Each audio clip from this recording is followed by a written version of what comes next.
this is your first time joining my this is my live chat, main chat, welcome, welcome, welcome. Tonight we are going to be talking about pH in our hair products and the effects that hard water have on our hair.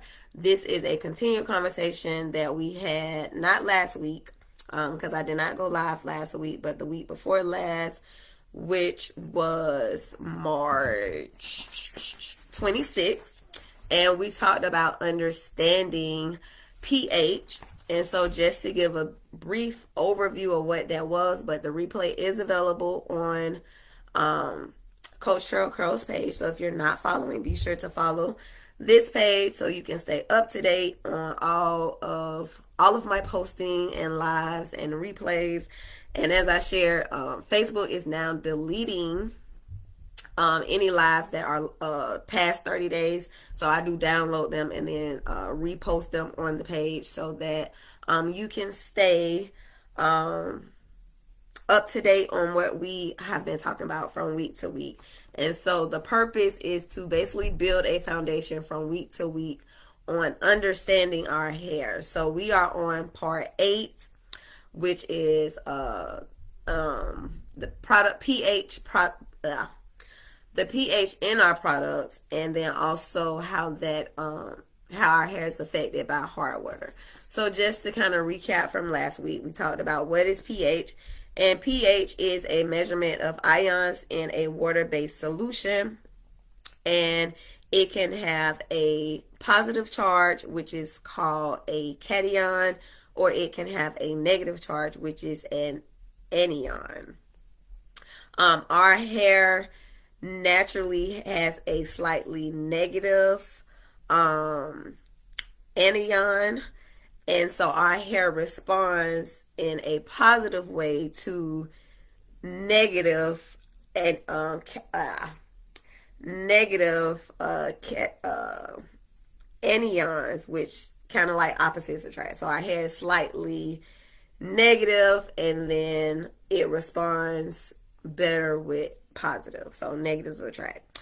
Our hair and skin have a natural pH, which is called acidic mantles, and that pH ranges between a 4 to a 5.5 range.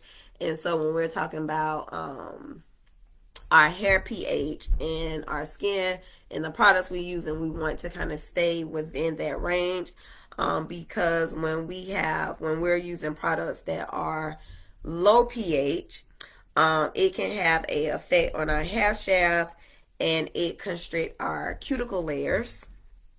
And if you're like, what is the cuticle layers? There is a live chat mainstream replay that talks about our hair structure and surfaces and all of those things. But a low pH, it affects the hair shaft. It constricts the cuticle layers, and by constricting the cuticle layers, the inner cortex of the hair strand is thoroughly protected. So our cuticle layers are kind of like the shingles on our roof. They kind of like overlap, and so when you're using low pH products, it really constricts it. It's really tight, and it protects that inner cortex. And when our hair is in that way, when we're using low pH products, this allows the individual strands to move freely, and we have better light reflection, which creates that shine or sheen in our hair. Some of us do have a matte surface texture, and so you're not going to get as much sheen or shine, but that does not mean that your hair is not healthy, because it does not have shine or sheen. And so the opposite is when we're using high pH products, and that's that 7.1 to 14 range. High pH products or substances causes the cuticle layers to lift, and the hair shaft becomes swollen and it's open, meaning that the cuticles are lifted, and that may be responsible for tangles, dry looking hair that does not give you that shine or sheen, and you'll have a more difficult time trying to hold on to moisture. So we don't want to have our cuticles, our cortex exposed, and that makes the hair more weaker and more vulnerable to damage and breakage. And so having a balanced pH within our hair is the that's the direction that you want to go in when you're talking about the health of your hair and maintaining healthy hair. Because again, when the cuticles are blown or they're lifted or open, the hair, it can't smoothly, you know, bypass one another. It's going to get tangled. You're going to have dry hair. And it's going to be a hot mess. So understanding the pH in our products and what we're using is critical. Hey, Joe. Okay, I'm going to get some more water because y'all hear my voice dry. And so I encourage everyone on the live we did talking about understanding pH. If you can actually Google like the pH scale range, and it'll show you that range. This is between 0 and 14. And it'll tell you like different substances and how they would fall on that range to give you an idea. One of the ones that always stuck out to me was like apple cider vinegar, and I know a lot of people use apple cider vinegar on their hair or for like detoxes, but it is in the higher pH range, and so it is lifting those cuticles, exposing that cortex, and so when you're doing that, you definitely want to make sure that you bring that pH back down. And so in the center of the scale, you have a neutral range or a neutral zone, which is the pH 7. And so pure water, H2O, is a substance of a natural pH. And that's because it has 50% acidic and 50% alkaline. So it has one negative and one positive ion on it. Okay. And so just the main takeaways from that episode was avoid exposing the hair to extreme pH levels for an extended period of time, and to always restore the hair's pH back to that optimal range, which is about 4 to 5.5, especially if you are exposing your hair to like chemicals or any type of high pH treatments or anything like that. So that was kind of a rundown in a short session of what we talked about in part 7 on March 26th. So please go back and catch that episode and all the ones prior to that, so you generally have an idea of what we are talking about from week to week. Because like if you're just joining, you might be like, oh my god, that's a lot. But I promise you it's not as much as it sounds like, especially when you go back and get that foundation. So if you are just joining, let me know where you are checking in from. I did not ask everyone what we are drinking on tonight. Hi, Coach Felicia. That's another coach that you can look in a masterclass. Check out her and Lola. But I am drinking water tonight. I did not bring any snacks. I'm trying to be more health conscious about my snacks. And right now I don't have any healthy snacks to be eating on. So water it is for tonight.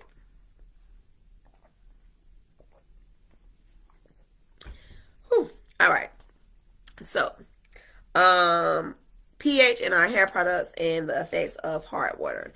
So, last week, well, not last week, I keep saying last week. Okay, Alabama in the building. So, the week before last, we talked about the understanding of pH and how our products, if they're water based, you can test your pH. So you can go to your local drugstore or probably even Amazon and buy some how do you say Limitus, LITMUS pH strips, and you can test your water pH. You can test your products. Curl Mix is a water-based product. That's the only, in the last 2 years, 99% of the products I've used are are Curl Mix products.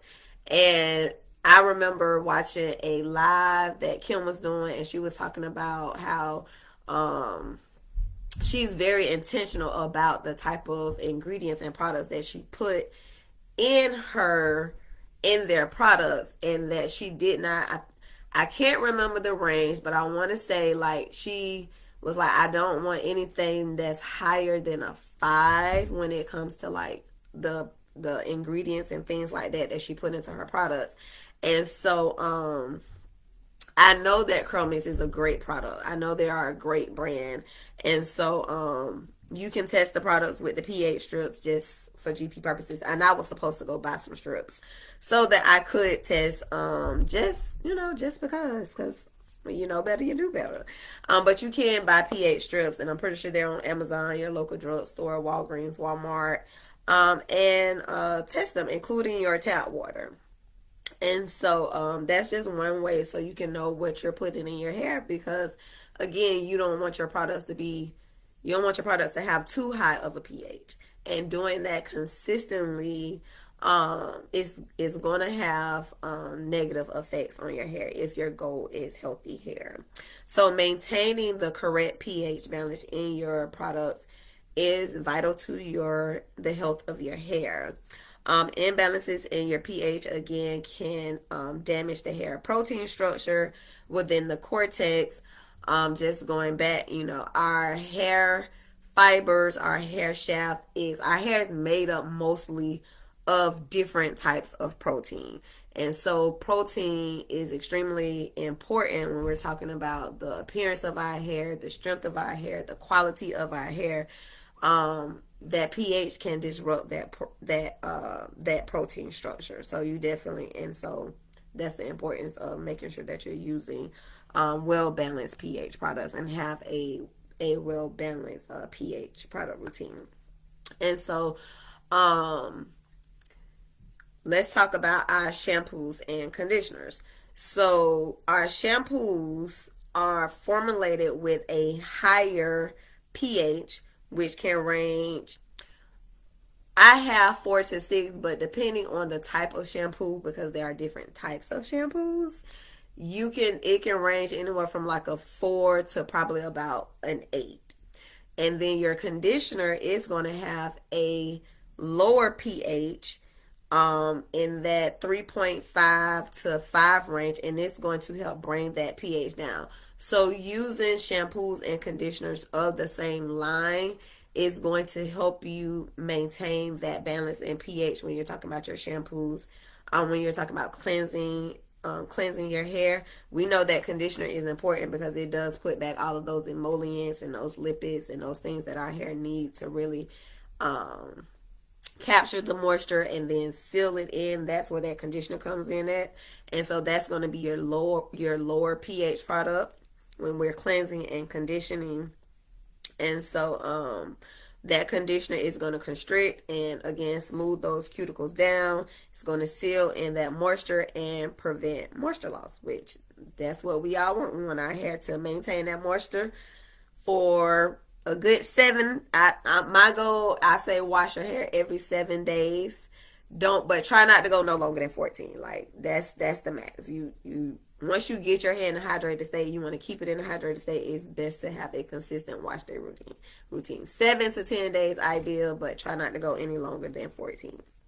And so again, using shampoos and conditioner from the same line is ideal as they are designed to complement one another and maintain a proper pH balance. And so you want to go for products with pHs that is going to align with our skin and our hair, which has a natural acidic mantle that, again, that range is 4 to 5.5. And that is how you're going to support healthy hair and healthy skin. So that's talking about our pH in our shampoos and conditioners, and as well as our stylers. So anything that you're using, you definitely want to ensure that you're falling into that range. And so as we go into wrap up in regards to our shampoos and conditioners, we're going to get into the effects of hard water. Now, I remember one of our coach, Tammy, I can't remember what masterclass it was because Coach Tammy done posted. She done coached quite a few master classes. But it was one we were talking about hard water, and she posted a link, and you can put like your zip code in, and you can actually see like where your local water, like where it falls in, where it's just like soft, well, not soft water, but how bad of a hard water it is, if that makes sense. And so I did, and I was like, wow, like yeah, I got some pretty hard water. And so it was just a really good eye opener to know, and then try to figure out, okay, what can I do to combat this hard water? Because I washed my hair at that time. I think I was washing my hair twice a week, so my hair was getting exposed to water a lot. And so we talk about hard water. Hard water contains minerals such as sodium, magnesium, iron, and lead. And so when you're every time you wash your hair, small amount of these minerals, they gravitate and stick to the hair. And so hard water has a pH of around about 8, so it makes it more alkaline than the hair's optimal range. And so some of the impact of that hard water on our hair, which we call like mineral deposits. Let me just get a second water. Doing all this talking in my throat getting dry, y'all. Did I yeah, I turned it off. Try to make sure I turn off Pandora on my phone so my battery don't die. So mineral deposits, which is that calcium, magnesium, iron, lead, all of those deposits, they bind to our hair shaft. And so over time, causing swelling of the cuticle. And then again, when that cuticle is swollen, it's lifting and exposing that cortex, lifting those cuticle layers. And so once it get in that state, you're losing moisture. The minerals begin to coat your hair, and it's preventing your hair from absorbing moisture because those minerals are binding to the hair. And then a prolonged exposure leads to breakage, dryness, tangling, and dullness. So if you're experiencing some of these things, like my hair is very dry, it's really hard to manage, it's like webbing, and when I say webbing, like the hair is like when you try to pull it apart, it kind of looks like a spider web, it webs. Hard water can be a indicator of those things. Your hair not retaining moisture, is very dry, is brittle, you're not having any shine or sheen. But in the same realm, that does not necessarily mean your hair is not healthy. But if you're experiencing dryness and tangles and your hair is not absorbing moisture, it could be that the minerals are binding to your hair shaft and preventing those things from happening. And then it can also cause scalp issues, build up on the scalp, and then you might start to mimic dandruff-like behaviors from your scalp. And so hard water also can affect your hair color and the appearance. So like if you're noticing that like your hair is changing colors or it's like fading or whatnot, it could be hard water and the mineral deposits like really gravitate into your hair. And so I don't think we talk about, okay, so I'm probably jumping ahead of what we're probably talking about next week. But there are things that you can do to manage your hard water. So for one, you can invest in a shampoo called a chelating shampoo, and it is specifically designed to, I don't want to use the word strip, but get rid of those minerals and from hard water, because our regular traditional shampoo is not strong enough to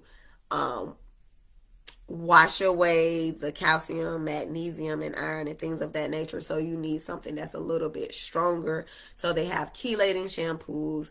The only brand that I've used that have a hard water shampoo is called Malibu Sea. Um, and I do a hard water shampoo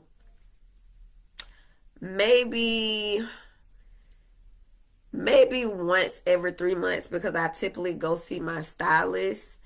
And so she does a hard water treatment if needed. So if she doesn't do a hard water treatment, then I'll do like a chelating shampoo like every 6 to 8 weeks. Hey Patsy. So you can, for one, I do recommend that if you don't have a stylist, get with a natural stylist because they can, point you in the right direction, let you know what you need, what you don't need. And they can also do like a hard water treatment. Malibu Sea, they also sell a hard treatment system with like some packets and stuff.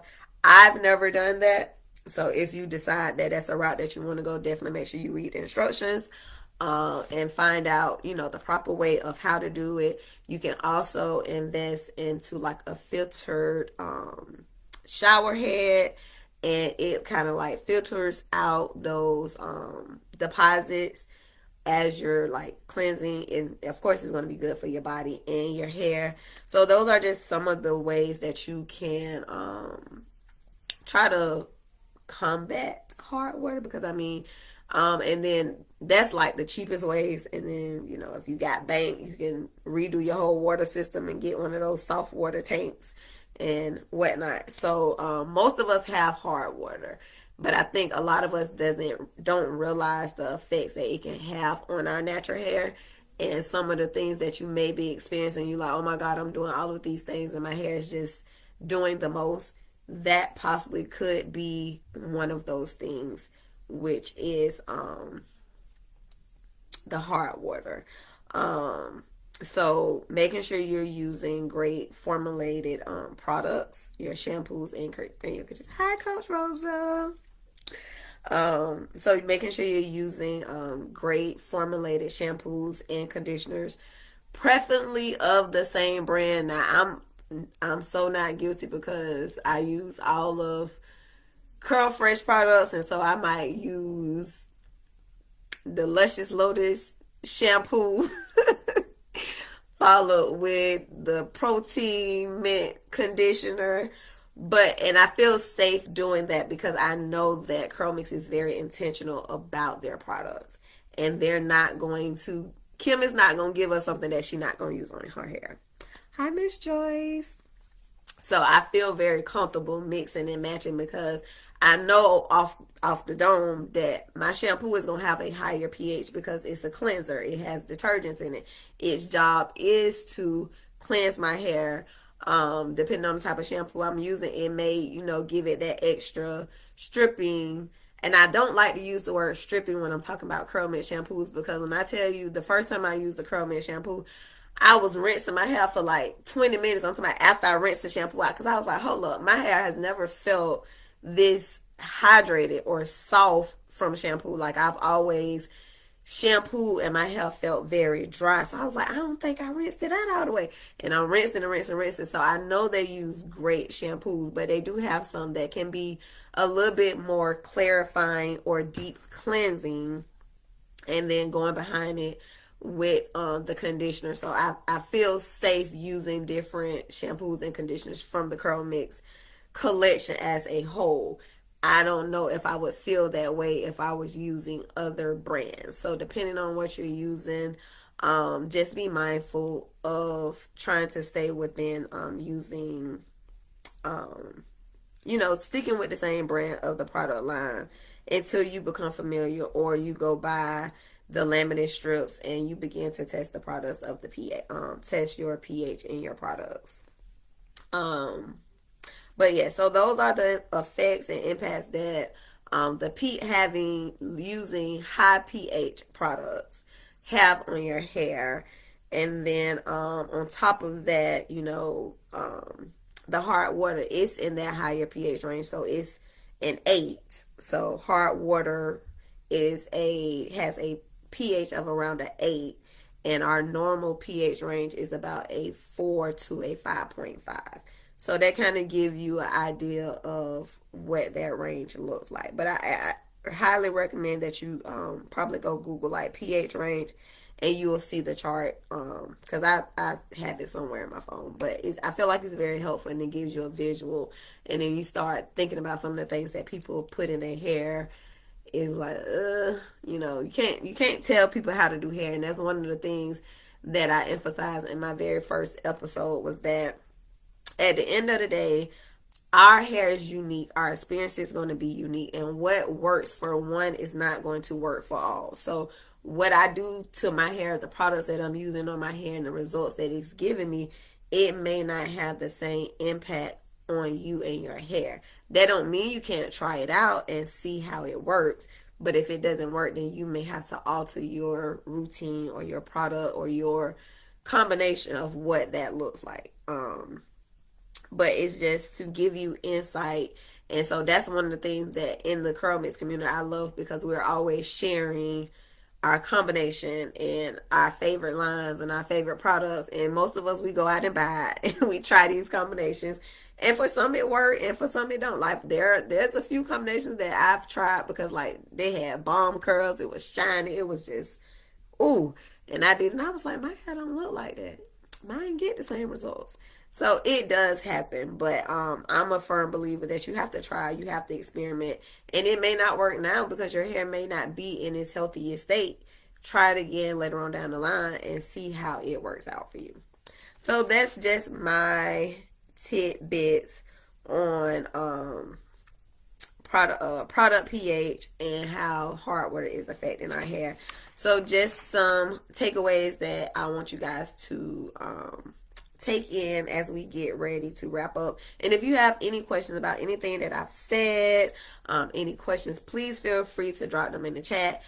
We do have a few coaches that is actually on the live, so we're very helpful with our own experience and knowledgeable from the things that we've learned. Because everything, I always say this, a lot of stuff that I've learned and I learned from the coaches that came before me and the coaches that have come after me. We're always sharing information, tips, tools, suggestions, all of those things. And so a lot of the coaches, we're here to help and share that information. So just some takeaways. Regular use of hard water can cause significant damage to your hair. Consider some remedies for hard water exposure, such as I stated, using a chelating shampoo or a clarifying shampoo to remove mineral buildup. And there is a difference between a chelating shampoo and a clarifying shampoo. Chelating is specifically designed and formulated to remove mineral buildup, and a clarifying shampoo is a stronger detergent to remove like product buildup, environmental buildup, different things like that, depending on your lifestyle. If you're someone that works out all the time, you sweat in your head and different things like that, you may need a clarifying shampoo. If you're using products that have like silicones and what they call it, parabens and things like that, that really stick to your hair. I use the word stick, but really like build up on your hair strand. That too can cause you not to see the results that you want. It can cause your styles not to look as polished. It can cause early onset frizz and different things like that. So that's where your clarifying shampoo comes at. As I stated, you can install, and you got the bank for it, install like water softeners, filtered shower heads, and I didn't think about this one, but using like distilled water to rinse out your hair. And that's funny that I just read that, because early in my journey, when I tell y'all I bought everything, like anytime somebody posted something like, oh, you need this, I went and bought it. So I went and bought a hair steamer. It was the Q do. I don't even think they're around anymore. I think somebody said they got bought out. I can't remember. But I went and bought a hair steamer from Q do, And in the instructions, they tell you to use distilled water. Those are just some of the ways that you can alter your hard work experience. I mean, it's going to happen. And so these are ways that you can maintain it and bring it back down.